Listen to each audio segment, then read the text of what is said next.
ব্রাজিলের প্রাথমিক স্কোয়াড ঘোষণা, চমক দিচ্ছেন কার্লো আনচেলত্তি। ভক্তদের মাঝে খুশির জোয়ার। দর্শক, আপনারা কাকে দেখতে চান ব্রাজিলের নতুন দলে, তা আমাদের কমেন্ট করে জানিয়ে দিন। 2026 বিশ্বকাপ বাছাই পর্বের পরবর্তী উইন্ডোর আগেই ব্রাজিল দলের দায়িত্ব গ্রহণ করতে চলেছেন রিয়াল মাদ্রিদের বর্তমান কোচ কার্লো আনচেলত্তি। মাস্টারমাইন্ড আনচেলত্তির অধীনেই জুনে বিশ্বকাপ বাছাইয়ের ম্যাচে মাঠে নামবে ব্রাজিল ফুটবল দল।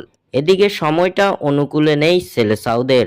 একের পর এক হোঁচটের মধ্য দিয়ে যাওয়া ব্রাজিল এখনও কোয়ালিফাই করতে পারেনি 2026 বিশ্বকাপের মূল পর্বে। আর তাই তো এবার ব্রাজিল দলকে ঢেলে সাজানোর জন্য প্রতিজ্ঞাবদ্ধ কার্লো আনচেলত্তি। নিজের টেকনিক দিয়ে ব্রাজিল দলকে নিয়ে যেতে চান অনন্য উচ্চতায়। জুনের বিশ্বকাপ বাছাই পর্বের 2 ম্যাচের জন্য আগামী 26 মের মধ্যে দল ঘোষণা করতে হবে ব্রাজিলকে, যার লক্ষ্যে এবার কাজ করছেন কার্লো আনচেলত্তি। অফিসিয়ালি ব্রাজিলের দায়িত্ব গ্রহণের আগে দল গোছানোর দিকে নজর দিচ্ছেন ইতালিয়ান এই মাস্টারমাইন্ড, যার লক্ষ্যে এবার চমক দিয়ে প্রাথমিক এক দল সাজিয়েছেন কার্লো আনচেলত্তি।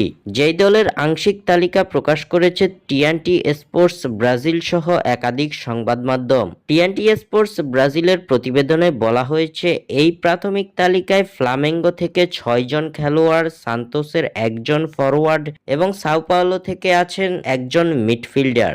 আর এই 8 জনের মধ্যেই আছেন নেইমার জুনিয়র ও অস্কার। অস্কার সবশেষ ব্রাজিলের হয়ে খেলেছিলেন 2016 সালে। প্রাথমিক 8 জনের মধ্যে ফ্লামেঙ্গো থেকে আছেন লিও অর্টিজ, দানিলো, আলেক্সান্দ্রো, ওয়েসলি, গার্সন ও পেদ্রো।